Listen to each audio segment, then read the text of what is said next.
आप देख रहे हैं अवाम के उठाए गए सवालात, हालत हाजरा पर तबसरों, तज्जियों, खबरों पर मुहित प्रोग्राम न्यूज लाइन रिदा सैफी के साथ।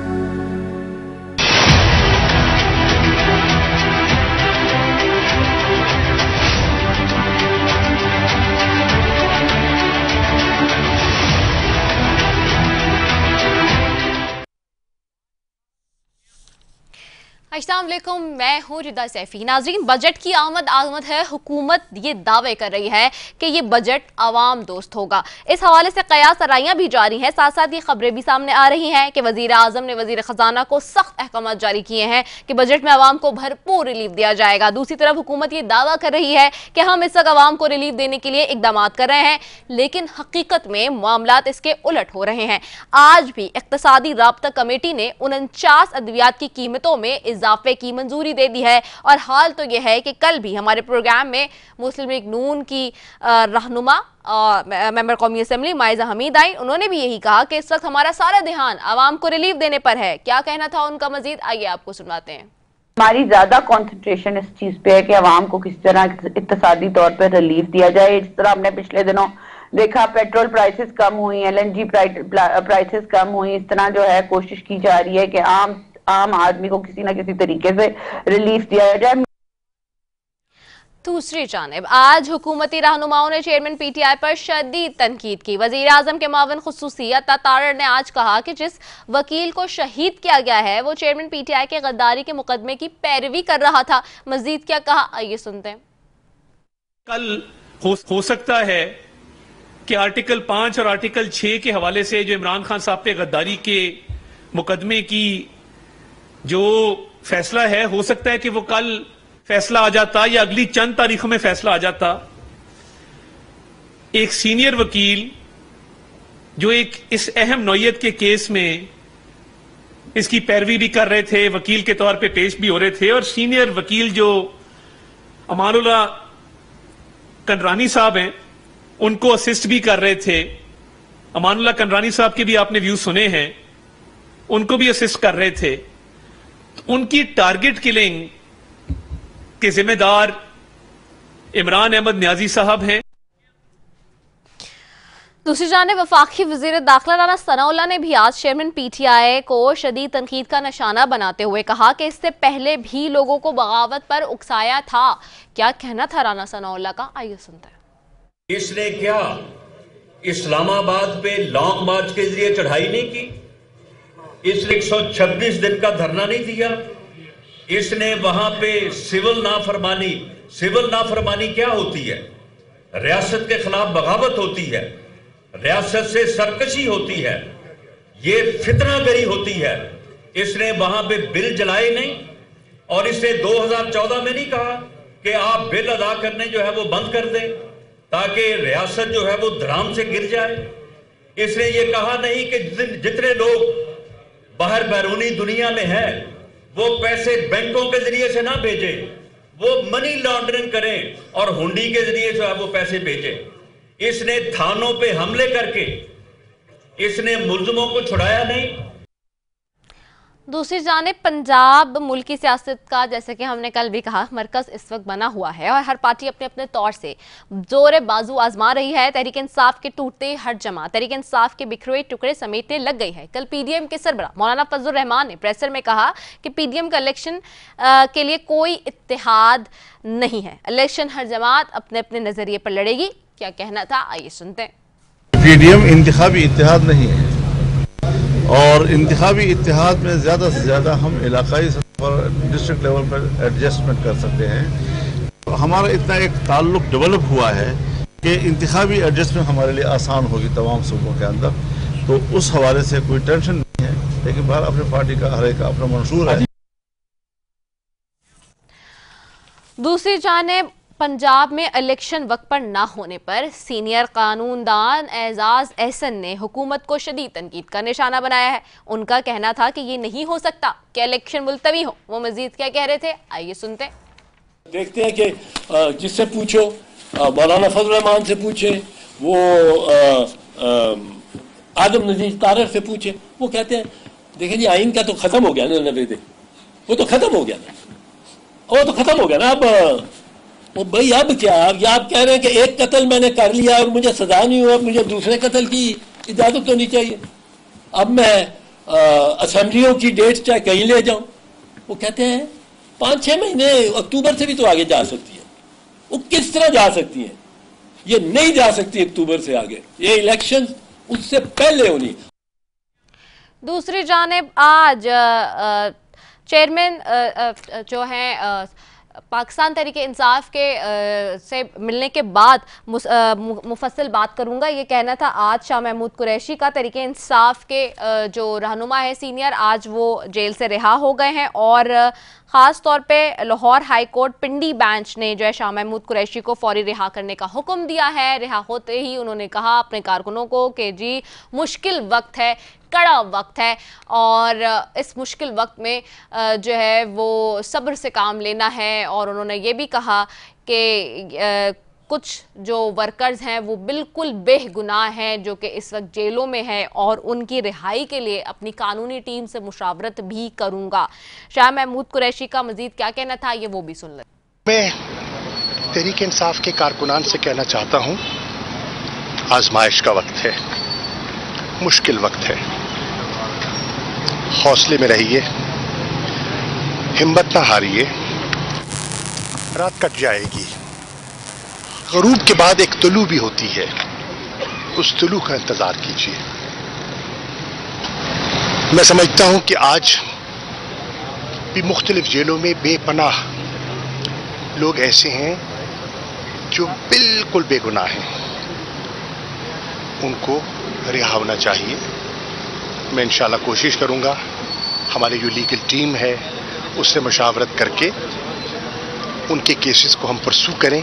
दूसरी जानिब नाज़रीन, मुल्क भर में अब बातें ये हो रही हैं कि दुकानें फिर से रात को बंद करने की 8 बजे बात की जा रही है। तो दूसरी तरफ जी ये भी हो रहा है कि आइंदा जो अब बजट है उसके हवाले से दूसरी जानिब जो IMF है उसके एग्जीक्यूटिव बोर्ड का शेड्यूल जारी जो हुआ है उसमें पाकिस्तान का मामला शामिल नहीं है। और ज़रा ये बता रहे हैं पाकिस्तान और IMF के दरमियान नए बजट के अहदाफ पर अभी भी इख्तिलाफ राय बरकरार है। और अगर ऐसी सूरत हाल रहती है तो जिस रिलीफ की बात हुकूमत कर रही है सिर्फ मुँह ज़बानी तक, वो रिलीफ कैसे मिलेगा आम आवाम को?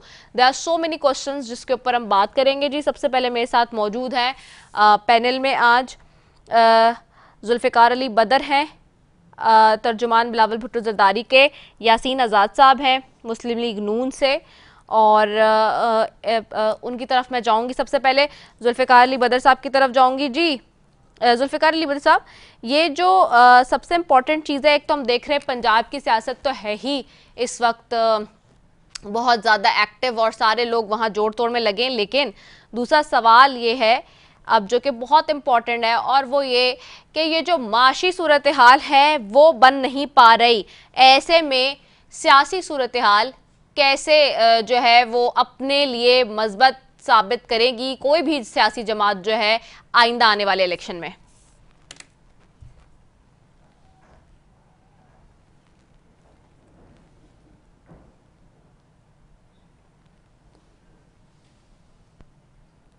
जी जुल्फ़िकार साहब। बिस्मिल्लाहिर्रहमानिर्रहीम। बहुत शुक्रिया रिदा, आपने अपने प्रोग्राम में बुलाया। देखिए, पाकिस्तान के अंदर पिछले 13 माह से जो हालात चल रहे हैं, जब से ये हुकूमत आईनी और कानूनी तरीके से आई है, उसके अंदर बहुत सारे चैलेंजेस दरपेश हैं। और ये जो इस मुल्क में इस टाइम पे हालात हैं कि इस मुल्क में आगे जाने के लिए, चैलेंजेस को एड्रेस करने के लिए पॉलिटिकल स्टेबिलिटी के साथ इकोनॉमिक स्टेबिलिटी है। अब देखें कि ये 9 मई के वाक़े के बाद, आप देखें 9 मई को जो वाक़या हुआ है उसके बाद ये आइन और कानून हरकत में आया और वो सियासी दहशतगर्दों को पकड़े, तो काफी हद तक पॉलिटिकल स्टेबिलिटी नजर आ रही है आपको यहाँ पे। क्योंकि जो लोग इंतशार पसंदी की सियासत करते थे या दहशतगर्द, सियासी दहशतगर्द बन गए थे, तो उन सबको जो है आइन और कानून के कटहरे में लाया जा रहा है।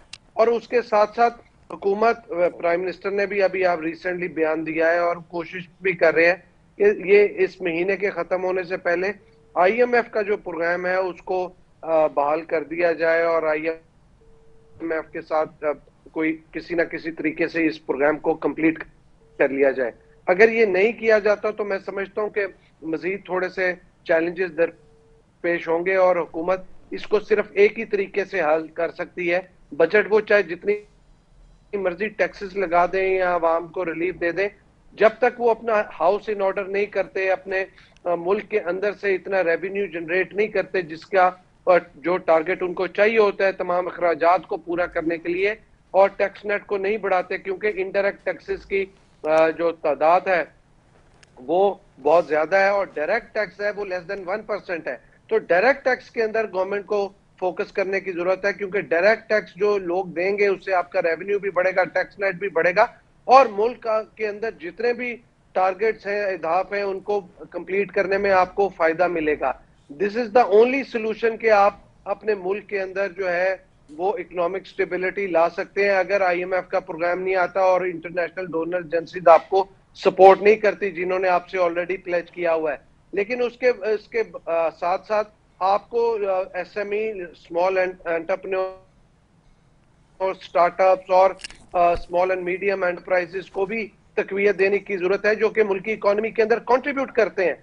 तो इन जो शोबाजात को भी आपको करना है, जहां पे टेक्सटाइल एक्सपोर्ट बढ़ा सकते हैं और एक टेक्सटाइल के अंदर से बहुत सारे लोग मैं सुनता हूं कहते हैं कि हम डबल कर सकते हैं एक्सपोर्ट।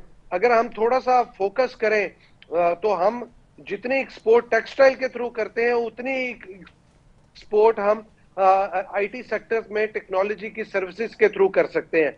और इस मुल्क के अंदर और जो रेगुलेटर्स को तेज होने की जरूरत है कि जहां पे पाकिस्तान के अंदर से डॉलर जो है स्मगल होके हमसाया ममालिक के अंदर जा रहा है, अफगानिस्तान जा रहा है, ईरान जा रहा है, उसको रेगुलेट करने की जरूरत है और पाकिस्तान करने की जरूरत है।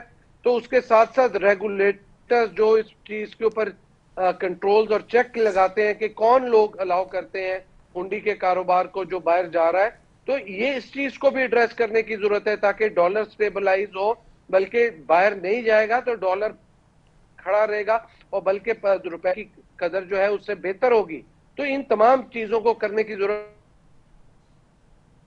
कोलिशन पार्टी का एज ए पार्टी हम हिस्सा हैं, लेकिन मैं समझता हूं कि ये सिर्फ हुकूमत के अंदर बैठे हुए वजीरों का काम नहीं है, तो उनके वजीरों के साथ साथ ये उनके नीचे जो ब्यूरोक्रेट्स हैं और बहुत सारे फैसला करने वाले लोग हैं जो चीजों रेगुलेट करते हैं और डेली बेसिस के ऊपर सुपरवाइज करते हैं, उनके रोल के ऊपर भी क्वेश्चन मार्क है, क्योंकि वो ऐसा क्यों अलाउ करने जा रहे हैं कि ये इस मुल्क के अंदर से डॉलर स्मगल होकर बाहर जा रहा है। क्योंकि इस मुल्क में जब आप बात करती है इकोनॉमिक स्टेबिलिटी की, वो पॉलिटिकल स्टेबिलिटी के साथ इसी सूरत में मुमकिन है। ये जो बातें मैंने आपको की हैं, सबसे पहले आपको मुल्क के अंदर डॉलर को मुस्तहकम करना है और इस मुल्क के अंदर फिर जो 2-3 इंपॉर्टेंट चीजें जो पीपल्स पार्टी की गवर्नमेंट में 2013 से पहले। अच्छा, ये तो लॉन्ग टर्म प्लानिंग्स में भी बहुत सारी चीजें हैं, लेकिन इसमें एक बात है ना जुल्फिकार साहब, इसमें एक बड़ी इंपॉर्टेंट चीज जो है, मेरी बात खत्म होने दें। जी। ईरान पाकिस्तान गैस पाइपलाइन को प्रोग्राम को पीपल्स पार्टी की गवर्नमेंट के बाद किसी ने उसको रिज्यूम नहीं किया, उस प्रोजेक्ट को करने की जरूरत है। और टापी, तुर्कमेनिस्तान, अफगानिस्तान, पाकिस्तान और इंडिया, ये पाइपलाइन का प्रोजेक्ट तैयार है जिसपे सारे मुल्कों की तैयारी है, सिर्फ पाकिस्तान के अंदर से इसके ऊपर जो है डिले किया जा रहा है। वो देखना है कि इसको ब्यूरोक्रेटिक जो डिलेज है उसके ऊपर क्यों किया जा रहा है। गवर्नमेंट को इसके ऊपर भी करने की जरूरत है, क्योंकि इस पे तो पाकिस्तान का पैसा भी कोई नहीं लगना, पैसा भी सारा तुर्कमेनिस्तान ने लगाना है। या आपकी सस्ती गैस आएगी, आपकी एनर्जी सस्ती होगी, बिजली सस्ती होगी, आपकी जो एक्सपोर्ट है वो कंपेटिटिव प्राइस पे आएगी, आपका हाउस होल्ड और आपकी इंडस्ट्री को सस्ती गैस मिलेगी, तो आप रिवाइव कर जाएंगी, आपकी इकोनॉमी रिवाइव कर जाएगी, आपकी ना बिजली की लोड शेडिंग होगी, ना गैस की लोड शेडिंग होगी, और आपका इंडस्ट्री, स्मॉल इंडस्ट्री, बड़ी इंडस्ट्री, ये चल पड़ेगा। तो इकोनॉमी का पहिया चलाने के लिए इन सेक्टर्स को एड्रेस करने की जरूरत है, जिसके लिए जहां पे इतने चैलेंजिंग मुश्किल फैसले लिए हैं, इन मुश्किल फैसलों को भी लेने की जरूरत है। और ईरान के साथ मैं समझता हूं जो आसिफ अली जरदारी साहब ने किया था, इस गवर्नमेंट ने भी वो काम किया है कि बार्टर ट्रेड का सिस्टम स्टार्ट किया है कि आपको डॉलर की जरूरत नहीं है, आप बिजली भी ले रहे हैं ईरान से और आप बार्टर कर रहे हैं खाने पीने की अशिया, लाइफ स्टॉक, तो ये पाकिस्तान के लिए बहुत खुशहाल चीज है। इसको आप इसको मजीद बढ़ाना है, बेहतर करना है। आप कुछ कह रही? मैं बिल्कुल ये कह रही हूँ कि ये बातें आप लोग की बिल्कुल बजा हैं, जो बातें आप कर रहे हैं। कल भी माइजा साहिबा आई, मैंने उनका भी अभी सॉन्ग चलाया, मगर इसमें नहीं वो ठीक है आपकी बात, प्रैक्टिकल बातें हैं, लेकिन आप ये देखिए कितना जुल्म है इस मुल्क में कि कोई सेक्टर नहीं मिला है, कुछ नहीं मिल रहा है, तो बस आप दवाइयों पे ही जोर तोड़े जा रहे हैं। आप देखिए दुनिया के दीगर मुआशरों में, मुमालिक में ये होता है कि जी वहाँ पर जो हेल्थ का मामला है, जो मेडिकल मामला है, वो फ्री है, सब्सिडीज हैं, और हमारे यहाँ आप देखिए 1-2 रुपए भी नहीं। ये बात हम पीटीआई के दौर में भी कहते थे कि जो किया गया गवर्नर सिंध की तरफ से वहां बैठ के, उस वक्त जब यहाँ पे चला इतना जोरों शोर, और सबसे पहले हमने इस बात को, खबर को ब्रेक किया उस वक्त भी, कि जी दवाइयों की कीमतों में, अद्वियात की कीमतों में ठीक ठाक मनमाना इजाफा हुआ। आपके दौर में भी अब ये हो रहा है, और आज ही की खबर है कि इक्तिसादी राब्ता कमेटी 49 अद्वियात की कीमतों में इजाफे की मंजूरी दी, और ये कोई 1-2 रुपए नहीं दी है, ये 50% तक बताया जा रहा है। अब आप मुझे बताइए कि एक गरीब आदमी जो कि बीमार हो रहा है, वो दवा भी नहीं अफोर्ड कर सकता।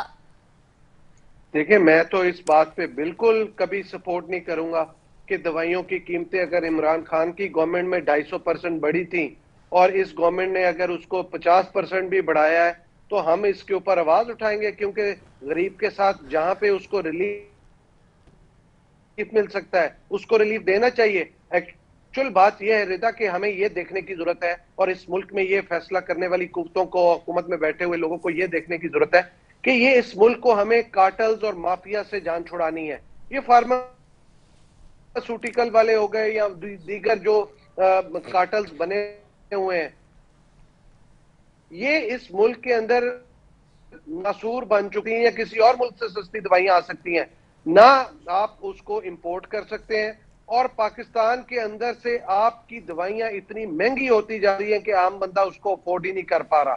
तो ये कार्टल्स कंट्रोल कर रहे हैं चीजों को, प्राइसेस को।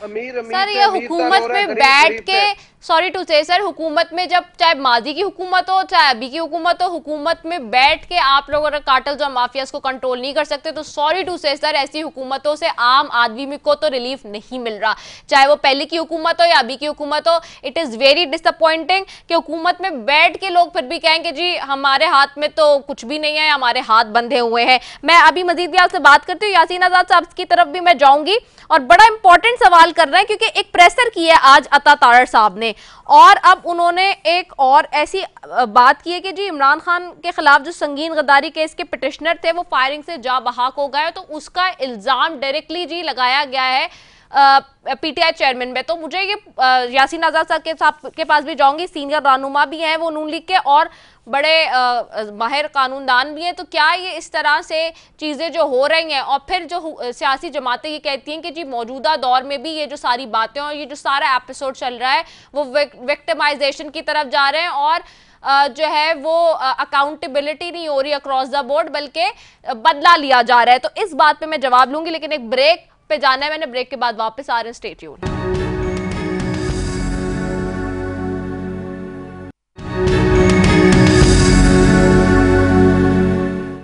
Welcome back. सवाल मैं कर चुकी थी और यासीन आजाद साहब आपकी तरफ आऊंगी, जवाब मैं चाहूंगी। क्या ऐसा भी होता है क्या अगर कोई किसी उसमें पिटिशनर है या कोई मामला, और अगर वो उसकी डेथ हो जाती है तो इल्जाम जो है वो बिल्कुल स्ट्रेट अवे लगा दिया जाए किसी भी शख्स के ऊपर? जी देखिए, पहली बात यह है कि इस मुल्क की बदकिस्मती ये है कि हमारा पॉलिटिकल कल्चर जो है ना वो तबाही बर्बादी की तरफ है। मेरे नजदीक किसी पे इल्जाम लगाने से पहले जब तक आपके पास ठोस एविडेंस ना हो, आपको किसी किस्म का इल्जाम नहीं लगाना चाहिए। जाहिर है कि जो दोस्त हमारा शहीद हुआ वो हमारे सुप्रीम कोर्ट का सीनियर वकील था, मेरे लिए काबिल एहतराम है, और जिस बेदर्दी से उसको मारा गया वो आपके सामने है, तकरीबन 15 गोलियां मारी गई उसको। लेकिन इसलिए सही इन्वेस्टिगेशन करना कि इस आदमी को मारने में कान लो के साल में क्या कोई फैमिली डिस्प्यूट है या कोई और वजह है, जब तक एविडेंस न हो जाए हम और आप किसी पे इल्जाम नहीं लगा सकते। और अगर कोई आदमी इल्जाम लगाता है मेरे नजदीक वो गलत है। तो जिस तरह मैंने पहले ये कहा कि पॉलिटिकल कल्चर चूँकि हमारा तबाही बर्बादी की तरफ है, बगैर किसी प्रूफ के हम एक दूसरे पे इल्जाम लगाते हैं और इल्जाम लगाने की बात कोशिश करते हैं मैं बहुत अच्छा हूँ और बाकी पूरी दुनिया खराब है। इसीलिए मैं अमूमन एक जुमला कहता हूँ कि सबसे पहले अपने गिरबान में जाना चाहिए और फिर उसके बाद किसी इल्जाम लगाना चाहिए, तब ज्यादा मुनासिब है। अब जिस साहब ने इल्जाम लगाया, मेरे नजदीक उनको ये इल्जाम नहीं लगाना चाहिए था उस वक्त तक जब तक काफी कोई ठोस एविडेंस ना आ जाए। एक बात, आज आपने ये देखा होगा कि आपका एक चैनल का प्रोड्यूसर जो है वो लापता है, क्या पता है, ज़ाहिर है मैं जी उसको कंडेम करता हूँ, कराची से, बिल्कुल कराची से, बिल्कुल पर रिलीज किया जाए। मैंने 2012 में बलोचिस्तान में बहस सुप्रीम कोर्ट बार के प्रेसिडेंट से बलोचिस्तान बदअमनी केस में मिसिंग पर्सन का मामला काफी अपील किया 1 साल। तो बलोचिस्तान में ये वाक़यात उस जमाने में 2012 में अपने अरूज पे थे और आज भी ये मिसिंग पर्सन का मामला अपने अरूज पे है। सवाल ये पैदा होता है कि कोई आदमी अगर किडनैप होता है, चाहे किसी भी हुकूमत हो, माजी की हुकूमत हो या मौजूदा हुकूमत हो, लोगों की जान और माल की हिफाजत की जिम्मेदारी हमारी हुकूमत है, रियासत पे है। और अगर वो लोगों के जान और माल की हिफाजत करते हैं तो मैं ये समझता हूँ कि उनकी कोई रिस्क नहीं है और होने की वजह से इंसाफ तो है। अब देखिए बैंकों में उसके अंदर डकैतियां पड़ रही हैं, करोड़ों का लोग, आज भी मैंने देखा कि घर में डकैती पड़ी है और लंबी चोरी अमाउंट चोर लेके चले गए। तो ये चीजें जो आप कहती हैं मैं बिल्कुल इससे एग्री करता हूँ और मेरा अपना जाती मौक़िफ़ यह है कि खाने पीने की चीजें दुनिया में कहीं जाएं तो महंगी नहीं की जाती, दवाइयाँ महंगी नहीं की जाती, ये आम आदमी की बुनियादी जरूरत है। और आप एक गरीब आदमी अगर मेडिसिन की कीमतें हों या खाने पीने की चीजें हैं और तो उसमें सफर अगर कोई करेगा तो पाकिस्तान की 22 करोड़ आवाम में जो गरीब लोग हैं वो सफर करेंगे। जो लोग माली तौर पर बेहतर पोजिशन है उनके लिए कोई प्रॉब्लम नहीं है इसका। तो मैं ये कहता हूँ कि हमारी हुकूमत को, जो मौजूदा हुकूमत है, मैं इसके लिए मुतल्लिक़ कहता हूँ और माजी में भी कहता हूँ कि हमारी हुकूमत की ये बेसिक जिम्मेदारी बनती है कि आप उन चीज़ों पर ड्यूटी लगाएं तो अफोर्ड करते हैं, बड़ी बड़ी गाड़ियां अफोर्ड करते हैं, सारा कुछ करते हैं, उन पर टैक्स लगाएं। जो इनकम ज्यादा है, जो मालदार लोग हैं, उन पर लगाएं। इसलिए खाने पीने की चीजें या जो जब दवाइयाँ महंगी करते हैं तो पाकिस्तान के गरीब आवाम सफर करता है, बड़े लोग का सफर नहीं करते। ये हुकूमत की बेसिक जिम्मेदारी है। दुनिया में कहीं भी चले जाएं, खाने पीने की चीजों पे इतना महंगाई नहीं होती जितना हमारे मुल्क के अंदर हो रही है। इसको करते हैं तो मैं ये कहता हूँ कि फिर उसी हिसाब से लोगों की तनख्वाहें बढ़नी चाहिए, रिटायर्ड लोग हैं उनकी पेंशन बढ़नी चाहिए। मे भी अभी इम्कान इस बात के हैं कि इस बजट के अंदर लोगों की तनख्वाह में भी इजाफा होगा, पेंशन में भी इजाफा होगा। अगर नहीं करते तो मैं समझता हूँ गवर्नमेंट की तरफ से ज्यादती होगी। तो दुनिया में अगर आप देखें कि कहीं महंगाई है तो महंगाई के साथ वहाँ का जो दो तबका है उनकी उसी हिसाब से मजदूरी है, तनख्वाहें हैं, तब वो अपने अरब को मीट करते हैं। हमारे यहाँ 2 वक्त का खाना गरीब आदमी को बड़ी मुश्किल से मिलता है और ये चीजें मैंने अपनी जिंदगी में हमेशा ये देखा कि जिन चीजों को सस्ता करना चाहिए उनको महंगा करते हैं, जिनको महंगा करना चाहिए उनको सस्ता करते हैं, वो गलत है। आप ये कहते हैं कि IMF से सर्वे का जो तल्लुक है, आखिर एक ना एक दिन पाकिस्तान को IMF से जान छुड़ानी है। देश के बाजू का तजावीज देता हूँ जिसको लाइक नहीं करते और आज आपके प्रोग्राम के भी कहता हूँ कि आप खाली हदूद में चले जाएं और इसके बाद हदूद में जाके लोगों के फार्म हाउस देखें। एक आदमी के पास 100 एकड़ 50 एकड़ की जमीन कोड़ियों के बाहर आपने दी है। मैं आप एक प्लाट लेने के लिए जाते हैं तो हमें 2 करोड़ 4 करोड़ में कोई देने के लिए तैयार नहीं है। फार्म हाउस में चाहे वो लोग पाकिस्तान से हैं, चाहे वो जुडिशरी से हैं, चाहे वो सियासतदान है, इन तमाम फार्म हाउस को जब्त करें, जब्त करके उनकी लीज को कैंसिल करें और उसको पब्लिकली ऑक्शन करें जमीन को। अब यकीन करें आपके पास इतना ज़र मुबादला आएगा कि आप उसका तसव्वुर भी नहीं कर सकते। लेकिन आप उन लोगों को हाथ इसलिए नहीं डालते कि बड़े लोग हैं। एक आदमी को 100 एकड़ जमीन आपने दी फार्म हाउस के लिए क्यों दी है? एक को 50 एकड़ जमीन दी है क्यों दी है? एक को 25 एकड़ जमीन दी है क्यों दी है? उनसे वापस क्यों नहीं दी जाती? आज इस्लामाबाद में एक आम आदमी प्लाट का लेने का तसव्वुर भी नहीं कर सकता। तो मैं ये कहता हूँ कि या जिस तरह सारे पाकिस्तान से ताल्लुक रखने वाले या हमारी जुडिशरी से ताल्लुक रखने वाले लोगों को सस्ते दामों में प्लाट देते क्यों लेते हैं, मत दें। और इसी तरह कोई भी और जो वेल टू डू लोग हैं उनको तो प्लाट आप सस्ते दामों में देते हैं। आम आदमी इस्लामाबाद में, क्लिफ्टन में, DHA में प्लाट लेने का सब्र भी नहीं कर सकता। तो ये बहुत सारी चीजें हैं जिसकी वजह से मैं अमूमन एक बात कहता हूँ कि हमारे यहाँ एक माशी इनकलाब की जरूरत है। और जब तक आप अपने मुल्क के माशी हालात को बेहतर नहीं करेंगे, आपके मसाइल बढ़ेंगे, गरीबों के मसाइल बढ़ेंगे। एक दिन मैं किसी का तजिया सुन रहा था, वो ये कह रहा था इस वक्त 10 करोड़ के करीब वो लोग हैं जो गुर्बत के लिए से नीचे आ चुके हैं। अब ये बता दें, अगर ये एक हकीकत है कि 10 करोड़ से ज्यादा लोग गुर्बत के लिए से नीचे आ चुके हैं, तो उनको जिसको आप 20,000 या 25,000 रुपये तनख्वाह देते हैं, आज महंगाई के दौर में जब 15 या 20 की रोटी मिलती है, वो गरीब आदमी कैसे गुजारा करता। हमें इस चीज की तरफ ध्यान देना चाहिए, हमें लोगों के मसाइल की तरफ ध्यान देना चाहिए। लेकिन बदकिस्मती ये है कि हमारे यहाँ मसाइल अपनी जगह या चाहे पॉलिटिकल मसला को बैठ के पार्लियामेंट के अंदर तय करने के बजाय हम सड़कों पे अपनी जगह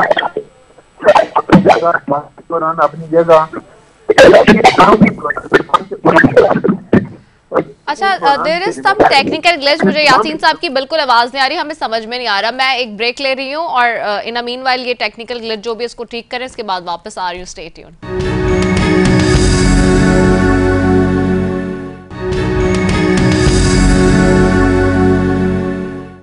वेलकम बैक नाजरीन। और यासीन साहब, मैं आपकी तरफ वापस आऊंगी। आपकी आवाज कट रही थी तो आखिर की बिल्कुल बात समझ नहीं आई। मैं चाहूंगी जल्दी से वाइंड अप कर दे। मैं जुल्फिकार साहब की तरफ वापस जाऊंगी। जी, तो मैं ये बात कर रहा था कि इस मुल्क में से अगर माशी तौर पर आप मजबूत होने चाहते हैं तो जिस तरह मैंने बहुत सारी तजावीज़ दी उनको कंसिडर करना चाहिए। खाने पीने की अशिया के दाम नहीं बढ़ने चाहिए, दवाइयों के दाम नहीं बढ़ने चाहिए। गरीब आदमी का इस तरह से गुजारा मुश्किल हो जाता है। तो हमारी बदकिस्मती ये है कि हम इतने मसाइल में उलझ गए हैं, एक दूसरे के साथ खिलाफ इल्जाम लगाना, एक दूसरे के खिलाफ बात करना। जो कुछ 9 मई को हुआ वो आपके सामने है, मैं उसको दोहराने नहीं चाहता। हम तो दुनिया में तमाशा बन कर रह गए हैं और कब तक तमाशा बने रहेंगे। तो मैं ये कहता हूँ कि हमारे तमाम सियासतदान अपने तमाम पॉलिटिकल इख्तिलाफात को ख़त्म करें, एक जगह बैठें, बैठ के मुल्क को माशी सूरत हाल जो इस वक्त जिससे वो दो चार है उससे निकालने के लिए कोई रास्ता निकालें। पाकिस्तान के गरीब आवाम इस वक्त बड़ी मुश्किल से अपनी जिंदगी गुजार रहे हैं, उनके लिए कोई रास्ता निकालें कि वो कैसे बेहतर अंदाज से अपनी जिंदगी पास कर सकते हैं। तो ये मामला ऐसे हैं। लेकिन मुझे बदकिस्मती से यह है कि जो बड़े लोग हैं उनके मजे ही मजे हैं, अय्याशी करते हैं और गरीब आदमी सफर करता है। और जिस तरह मैंने आपके प्रोग्राम में, पता नहीं वो आपके आवाज आई या नहीं आई, कि जिस तरह इस्लामाबाद में मैंने फार्म हाउस का आपको वो सुन लिया था। जी जी जी जी जी। तो मैं अब किसी बात को रिपीट नहीं करना चाहता, लेकिन ये बात मैं जरूर कहना चाहता हूँ कि मुझे अफसोस तो इस बात का है कि हर आदमी जो है ना, पॉलिटिकल पार्टीज आपसे ही बात करती है, वो समझती है कि जो वो कर रही है वो सही है। कभी हमारी ये सियासी जमातें इस प्लेटफॉर्म पे बैठ के तो देखें कि लोगों के मसाइल क्या है, उस पर तो कोई बैठने के लिए तैयार नहीं है, एक नुक्ते पे आने के लिए तैयार नहीं है। हमारे दरमियान इख्तिलाफात इतने ज्यादा है कि हम एक दूसरे को सुनने के लिए तैयार नहीं है। एक दूसरे के जो उसको बर्बाद करने के लिए तमाम चीजें मैं ये कहता हूँ कि हमें मुल्क के हालात को बेहतर बनाना चाहिए, IMF से जान छुड़ानी चाहिए और मुल्क से महंगे को। अच्छा, मैं जुल्फिकार अली साहब वापस आपकी तरफ आऊंगी। जुल्फिकार साहब, ये जो बात अभी यासीन आजाद साहब भी कह रहे हैं, वो भी वही बात कर रहे हैं। अब हम मतलब समझ में नहीं आता है एक बात अल्टीमेटली कि आप सब लोग जो है हुकूमत का हिस्सा होते हैं, लेकिन कुछ लोग हुकूमत में जब होते हैं वो भी मतलब वो खुद ही निशानदेही भी कर रहे होते हैं, लेकिन सब ऐसा लगता है कि कुछ लोग हाथ भी बंधे हैं, नहीं कर पा रहे।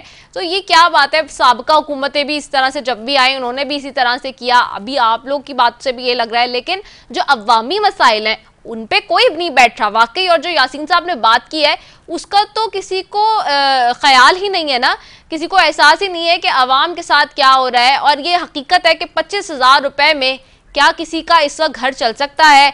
ये तो बहुत ऐसी बात है कि सियासतदानों को सोचना चाहिए। मतलब उन्हें अंदाजा नहीं हो रहा शायद कि यार 25,000 में एक आम शख्स जो है वो क्या कर रहा है। अगर 10 करोड़ आबादी की बात कर रहे हैं यासीन साहब, तो ये almost half of the population हो गई ना।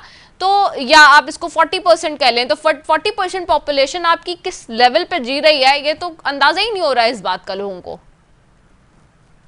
देखिए, आप ठीक कह रही हैं कि यहाँ पे जो हालात हैं वो बहुत ज्यादा खराब हुए हैं।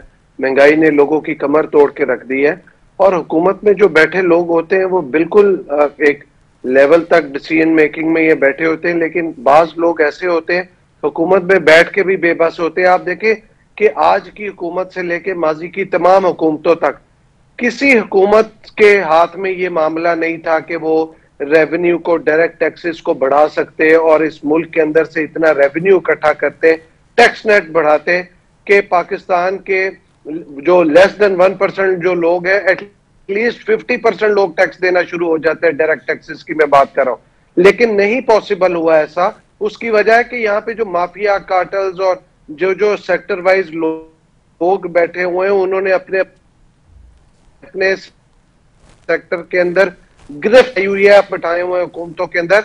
और ये इमरान खान साहब की हुकूमत के बाद भी जब हुकूमत ये वाली आई है, इन्होंने भी कोशिश की है, लेकिन समाओ कामयाब नहीं हो सके उन माफिया से और कार्टल से जान छुड़ाने में, क्योंकि उसके अंदर कुछ ऐसे लोग भी हैं जो उन्हीं कार्टल्स के नुमाइंदे हैं। वो उन कार्टल्स के नुमाइंदे हर हुकूमत के अंदर मौजूद होते हैं और वो हिलने नहीं देते। या वो कार्टल्स इतने मजबूत होते हैं कि वो अपना कोई ना कोई जो भी शख्स आता है मेन, उसको अपना नुमाइंदा बना लेते हैं। अब असल बात यह है कि इस मुल्क के अंदर ये सोचने की, ये देखने की जरूरत है कि जैसे पाकिस्तान पीपल्स पार्टी की लीडरशिप ने, आसिफ अली जरदारी साहब ने, बिलावल साहब ने सिंध के अंदर मिनिमम वेज बढ़ाई थी, अभी दोबारा भी बढ़ाई है।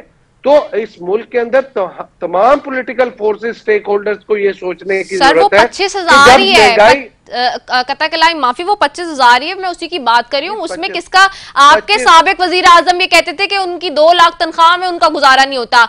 और सर एक और बात, जो आप कार्टल्स और माफिया की बात कर रहे हैं, तो साबिका हुकूमत ने तो दिखाया ना, जहांगीर तरीन साहब साइड हुए, खुसरो बख्तियार साहब साइड हुए, तो वो कार्टल्स और माफिया जिनके नाम आते रहे, चीनी चोरी में, आटा चोरी में, उनको दिखाया। क्या मौजूदा हुकूमत भी बड़ेपन का मुजाहरा करेगी और उन लोगों को असाइड करेगी कि जिनको वो जानती है कि वो कार्टल्स और माफियाज हैं, उनको वो असाइड करे अपने पास से? देखिए, असल बात ये थी कि उस कार्टल्स और जो माफियाज थे, उनकी सरपरस्ती इमरान खान साहब खुद कर रहे थे। तो वो उन्होंने अपने जहांगीर तरीन से जब उन्होंने अपना काम पूरा ले लिया, इस्तेमाल कर लिया, उनको साइड पे कर दिया। लेकिन वो कार्टल्स और माफियाज, अगर एक कोई उनका सरपरस्त हट गया है, लेकिन उनके नुमाइंदे अभी भी मौजूद हैं। ये हुकूमत भी इस काम कर रही है, क्योंकि इस गवर्नमेंट के अंदर सिर्फ एक हुकूमत के अंदर एक पार्टी नहीं है, बहुत सारी पार्टीज हैं, और बहुत सारी पार्टीज मिलके ये कोशिश कर रही हैं कि अवाम को रिलीफ दिया जाए और उसके ऊपर काम कर रही है। अब बात देखने की ये है कि अगर इसके अंदर एक दिन में रातों रात एक्शन करना है, तो उस एक्शन को करने से पहले आपकी इकोनॉमिक और पॉलिटिकल स्टेबिलिटी होनी चाहिए। अब जिधर चैलेंजेस इतने ज्यादा हैं, तो आपको डिप्लोमेटिक एंगेजमेंट का, आप डिप्लोमेटिकली आइसोलेट थे, आप डिप्लोमेटिकली एंगेज कर रहे हैं दुनिया को ग्लोबली। FATF में आप ग्रे लिस्ट में थे, आपका GSP प्लस बंद था, IMF वाले आपको बिल्कुल पूछ नहीं रहे थे, और बहुत सारी चीजों में दुनिया के मुमालिक, चाइना CPEC की वजह से नाराज था, अमेरिका आपके साथ राब्ते में नहीं था, टर्की आपको पूछ नहीं रहा था, मिडिल ईस्टर्न कंट्रीज और यूरोपीय यूनियन आपको नहीं पूछ रही थी। अगर आप 1-1.25 साल के अंदर यूरोपीय union, middle eastern countries, China, America, Turkey, तमाम मुल्कों के साथ एंगेजमेंट में आ गए हैं, तो आप अगर ये समझते हैं कि रातों रात इन कार्टल्स और नुमाइंदों को माइनस करके आप सिस्टम चला लेंगे, ऐसा नहीं है। ठीक हो गया, बहुत शुक्रिया जुल्फिकार अली बदर साहब आपका, यासीन आजाद साहब आपका, दोनों मौजूद मेहमानों का बेहद शुक्रिया। नाजरीन, दूसरी जानिब बजट आने वाला है, लेकिन सवाल यह है कि मौजूदा बाशी हालात में हुकूमत अवाम को बजट में रिलीफ दे पाएगी? हर एक शख्स का यही आम सवाल है। और क्या मुल्क डिफॉल्ट होने से बच जाएगा? आज भी ये जराए बताते हैं, जैसे कि आगाज ने भी बताया कि जी IMF के साथ जो मामलात हैं वो तय नहीं हो पाए, बल्कि जो उनका लगी है शीट उसमें भी पाकिस्तान का नाम नहीं है। अब सवाल ये है कि जी ऐसी सूरत हाल में जहां पे इतने संगीन माशी बहरान है और संगीन माशी सूरत हाल खराब है, ऐसी सूरत हाल में हुकूमत क्या करेगी? महंगाई का जिन जो है वो बेकाबू होता आ रहा है और हुकूमती वादे आखिर कब पूरे होंगे? क्या हुकूमती वादे पूरे होने के इम्कानात भी हैं? वजीर आजम तो IMF के प्रोग्राम के लिए बड़े पुरुमीद हैं, लेकिन वजीर खजाना बार बार मना कर देते हैं। इसी सब पे भी जी एनालिसिस भी लेते हैं कि जी आइंदा आने वाले दिनों में क्या होगा, मईशत जो है उसको किस तरह से देखा जा रहा है और बजट में क्या कोई आवाम के लिए खुशखबरी नज़र आ रही है माशी तज्जियाकारों को और मईशत के जो बड़े हैं उनको। इरफान इकबाल शेख हमारे साथ मौजूद हैं, सदर हैं FPCCI के, उनको खुशामदीद कहते हैं प्रोग्राम में। Thank you so very much Irfan Iqbal Shaikh Sahab for joining us. जी वालेकुम अस्सलाम। इरफान इकबाल शेख साहब, सबसे पहले तो जो अब बजट पेश होने जा रहा है अब से 2 से 3 रोज के अंदर अंदर, आप उसको कैसे जाहिर थे, क्योंकि आप लोग की डिस्कशन इस वक्त फाइनेंस मिनिस्ट्री के साथ भी बड़ी स्ट्रांग हो रही है और सारी चीजें हैं, तो कैसे देख रहे हैं? कोई उम्मीद है नई जिसमें रिलीफ नजर आएगा आम आदमी के लिए? देखिए जी, मैं 2 चीजें आपको पहले बताना चाहता हूँ कि जो थोड़ी सी एक जनरल सी बात करूंगा। एक्चुअली जब तक इस मुल्क में पॉलिटिकल स्टेबिलिटी नहीं आती, यहाँ पे इकोनॉमिक स्टेबिलिटी नहीं हो सकती। और अनफॉर्चुनेटली 75 ईयर्स से हमने अपनी मईशत को और अपने उसको हमने कभी प्रायोरिटी नंबर 1 पे नहीं रखा। इस वजह से हम ये साल में पहुंचे हुए हैं। नंबर 2 जो बात मैं कहना चाहता हूँ कि अब ये गवर्नमेंट को 2-3 चीजों के ऊपर फौरी तौर पर फोकस करना पड़ेगा। एक तो अपनी एक्सपोर्ट को, क्योंकि इस मुल्क की जब तक एक्सपोर्ट बेहतर नहीं होगी इस मुल्क की माशी हालत बेहतर नहीं हो सकती। और इसके लिए इनको पॉलिसी लेके आनी चाहिए, जो हमने इनको तजवीज भी किया है कि जब तक आप इंडस्ट्री को सपोर्ट नहीं करते, ना आपकी एक्सपोर्ट बढ़ेगी, ना आपकी इम्पोर्ट सब्स्टिट्यूशन होगी, ना आपकी जॉब क्रिएशन होगी, जो इस मुल्क की सबसे बड़ी प्रॉब्लम है। तीसरी बात जो मैं बार बार कहना चाहता हूँ कि एक्सपोर्ट अगर होगी तो सब चीजें चलेंगी। दूसरी बात रेमिटेंस। आपको पता है कि पिछली बार हमारी एक्सपोर्ट थी 31.7 बिलियन और वो इस बार जो अंदाजा है तकरीबन कोई 26 के लगभग होगी अंदाजा, तकरीबन कोई 5 बिलियन के करीब या उससे भी थोड़ा ज्यादा इसमें डिक्लाइन आएगा और होगा। दूसरा नंबर पे रेमिटेंस जो हमारी 31 और 32 बिलियन के दरमियान थी, वो इस वक्त जब 2026 अप्रैल तक जो मेरे पास फिगर है वो 23 बिलियन का है, उसमें भी डिक्लाइन है। तो मैं समझता हूँ हमारी जो एक्सपोर्ट कम होती थी और हमारी इम्पोर्ट ज्यादा थी, तो उसको डेफिसिट को कवर करने के लिए हमारे पास रेमिटेंस जो आती थी हम उससे उसको पूरा करते थे, तो इस बार उसमें भी डिक्लाइन है। तो और ओवरऑल जो मुल्क के हालात है वो सबके सामने है, मैं उसमें लंबी बात में नहीं जाऊंगा, चीजें बिल्कुल ऑर्डर में नहीं है। लेकिन IMF का प्रोग्राम हमें इस बार चाहिए। गवर्नमेंट को फौरी अगर तौर पे अगर कोई रिलीफ या कोई बचत हो सकती है, क्योंकि आपके पास रिजर्व बिल्कुल नहीं है और रिजर्व ना होने की वजह से 4 बिलियन करीब उससे भी कम आपके पास रिजर्व है, तो जिसकी वजह से हम ये प्रॉब्लम हमें आ रही है। जब तक ये रिजर्व बेहतर नहीं होते, आपकी इम्पोर्ट बेहतर नहीं हो सकती, आपका पूरा सिस्टम नहीं चल सकता। और IMF को इस प्रोग्राम को हमें लेना पड़ेगा। हालांकि मैं खुद जाती तौर पे IMF के प्रोग्राम के खिलाफ हूँ, इसलिए कि हिस्ट्री ये बताती है कि जब भी हमने IMF से 22 प्रोग्राम उससे पहले नहीं है, 23वां होगा, तो 22 प्रोग्राम में भी जो हमने देखा है कि जब भी IMF से लिया हमने तो हमारा GDP जो ग्रोथ थी वो कम होने की बजाय से कि बढ़े। लेकिन कुछ चीजें ऐसी है इस वक्त जरूरत अशद जरूरत है कि हमें अभी उसकी जरूरत है इस प्रोग्राम की, इसके बगैर हम आगे नहीं चल सकेंगे। इसमें 4-5 चीजें हमने ना इसमें गवर्नमेंट को अपनी बजट प्रपोजल में भेजी है। मिनिस्टर से किया था साहब से और उनको हमने तजावीज दी। नंबर 1, ये जो फाइलर और नॉन फाइलर वाला जो खेल है ना तो यहाँ पे चल रहा है, इसको फौरी तौर पर खत्म करें। हर बंदे को फाइलर होना पड़ेगा।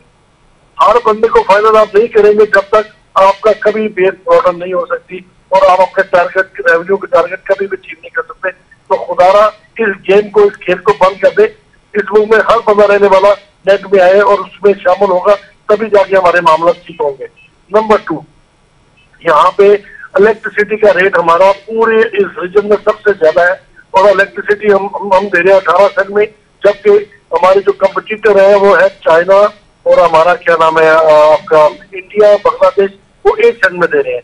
इसी तरह आप अपना इंटरेस्ट रेट देखें कि हम 21% पे चले गए हुए हैं और 3% उसका मिला रहे हैं 2.5-3%, तो ये तकरीबन 24% बनता है और 24% में कोई विजिबिलिटी नहीं बनती बिजनेस की और इंडस्ट्री लगाने की। तो आप इसका तकाबल जब करते हैं अपने इसी रीजन में, यही 3 मुल्क है जो हमारे कंपटीटर भी है। चाइना आपका 2.83 पे है, आपका बांग्लादेश 5.88 पे है और आपका इंडिया 6.5 पे है। तो मैं समझता हूँ कि हम कैसे कम्पीट करेंगे, हम अपने एक्सपोर्ट को कैसे बढ़ाएंगे, हमें इसके लिए काम करने पड़ेंगे। फिर तीसरी बात ऑस्टेरिटी मेजर्स, हमें सबसे पहले जो SOEs है, स्टेट ऑन जो एंटरप्राइजेस है, जिसमें आपका स्टील मिल है, PIA है, रेलवे है, कि खुदा के लिए हम इसको कहते हैं कि इसको प्राइवेटाइजेशन में लेके जाए ताकि गवर्नमेंट के ऊपर एक बर्डन खत्म हो जाए। जो मिलियन रुपीज का हम खसारा करते हैं, इससे तो बचे हम। और नंबर 2 कि हमारे अपने जो गवर्नमेंट की जो अखराजात है उसमें ऑस्टेरिटी मेजर्स हमें बनाने पड़ेंगे। हमें जितने भी बंदे पुलिस ट्रिप पे जाते हैं फैमिली के साथ, उसको भी मिनिमाइज करना पड़ेगा ताकि चीजों को कंट्रोल कर सकते। एक मुल्क प्रॉब्लम में है तो हम उसको क्यों नहीं ठीक करते। फिर आप हज और उम्रा जो है, हज को भी तकरीबन 5 साल में एक बार होना चाहिए, उम्रा को भी 3 साल में एक बार होना चाहिए। हर साल हज करने वाले लोग कि हम किस तरह से हमारा फॉरेन रिजर्व खर्च होते हैं। और नंबर 3 बात यह कि रेमिटेंस को बेहतर करने के लिए मेरी बीजेपी है कि हमारे जो कमर्शियल बैंक है इनको कम अज कम आप 24 घंटे और 7 दिन के लिए खोल रखें और वहां पे कोई किसी किस्म के चार्जिंग ना लें। और लोगों को यहाँ पे इमरजेंसी जरूरत पड़ती है तो सिर्फ पाकिस्तानी होल्डिंग देते हैं, वो इसलिए देते हैं कि किसी का बाप हो तो किसी की वालदा हो तो किसी को जरूरत पड़ गया इमरजेंसी, तो 2 घंटे में उसको पैसे मिल जाते हैं। तो ये बैंक यहाँ पे जब सर्विस देंगे तो ये भी 1-2 घंटे में दें। और फिर ओवरसीज के पाकिस्तानी के लिए आपको इसको स्कीम लानी पड़ेगी कि वो इंसेंटिव मिले उनको कि अगर वो पाकिस्तान में पैसे भिजवाते हैं या करते हैं तो उनके लिए गाड़ी या कोई भी चीज इम्पोर्ट करनी होगी इधर पाकिस्तान में करने के लिए, तो उसको उनको इंसेंटिव दिया जाए ताकि वो लोग अपने पैसे ज्यादा से ज्यादा यहाँ पे भिजवाएं। तो ये सारी चीजें जब तक हम नहीं करते इस मुल्क में हालात ठीक होने वाले नहीं नजर आते मुझे। दूसरी आपसे जो बात मैंने और कहनी थी कि एग्रीकल्चर, IT और टूरिज्म, इन तीनों चीजों पे इस पे फोकस करना पड़ेगा। जब तक एग्रीकल्चर को हम बेहतर नहीं करेंगे, देखिए हमारी पल्सेज हम इम्पोर्ट कर रहे हैं, हम पेट्रोल हम इम्पोर्ट कर रहे हैं, हमने हमारे बेशुमार एक्सपेंस जो है ना हमारे इम्पोर्ट के, हम जब तक यहाँ पे इंडस्ट्री में लगाएंगे जो इम्पोर्ट सब्सिट्यूशन हो तब तक हमारा बर्डन कम नहीं होगा। फिर आपका जो है कि जब तक हम अपने मुल्क में ये लेके नहीं आते इस सिस्टम को, और सबसे बड़ी बात यह है कि यहाँ पे अपनी इंडस्ट्री के लिए हमें एक पैकेज देना पड़ेगा। फिर मैं एक और काम करना चाहता हूँ, अगर IMF हमें नहीं दे रहा प्रोग्राम, अगर IMF से नहीं मिलता तो फिर हमें ये करना चाहिए कि पाकिस्तान में जो फॉरेन करेंसी अकाउंट है, जो भी पाकिस्तानी उसमें पैसे जमा कराता है जहां से मर्जी उसके है, उसको 12 महीने अगर वो जमा करता है पाकिस्तानी बैंक में तो उसको 12 महीने बाद वाइड कंसीडर किया जाए ताकि चीजें जो है ना चल सके। अगर IMF हमें नहीं दे रहा तो फिर उसके ऊपर हमारी पाबंदी, फेडरल की पाबंदी नहीं होगी तो हम अपनी चीजों को कर सकेंगे। हमें ये सारे मुहैया करने पड़ेंगे, आउट ऑफ बुक्स भी जाना पड़ेगा तो जाना चाहिए, क्योंकि जो हालात इस पाकिस्तान के हैं मुझे नहीं नजर आता कि अब आगे हालात हमारे 1 साल में अगले भी ठीक होते हुए मुझे नजर नहीं आ रहे। तो चीजें कंट्रोल करने के लिए गवर्नमेंट को बोल्ड इकदाम करने पड़ेंगे। ये सारे काम होंगे तो ये मुल्क की हालत बेहतर होगी। ठीक है, बहुत शुक्रिया। इरफान इकबाल शेख हमारे साथ मौजूद है, सदर FPCCI जी। और यकीनी तौर पे इस वक्त IMF का प्रोग्राम जो है वो खटके में है क्योंकि आज के एग्जीक्यूटिव बोर्ड के शेड्यूल में भी पाकिस्तान का मामला शामिल नहीं था, ये बता रहे हैं ज़रा। हुकूमत को इस वक्त मुआशी इकदाम करने की फ़ौरन से ज़रूरत है अगर चाहते हैं कि मुल्क में इस्तेहकाम आए और एक आम आदमी तक, गरीब आदमी तक रिलीफ पहुँचे। इसी के साथ जी अपनी मेज़बान रसफ़ी को दीजिए इजाज़त। पाकिस्तान जिंदाबाद।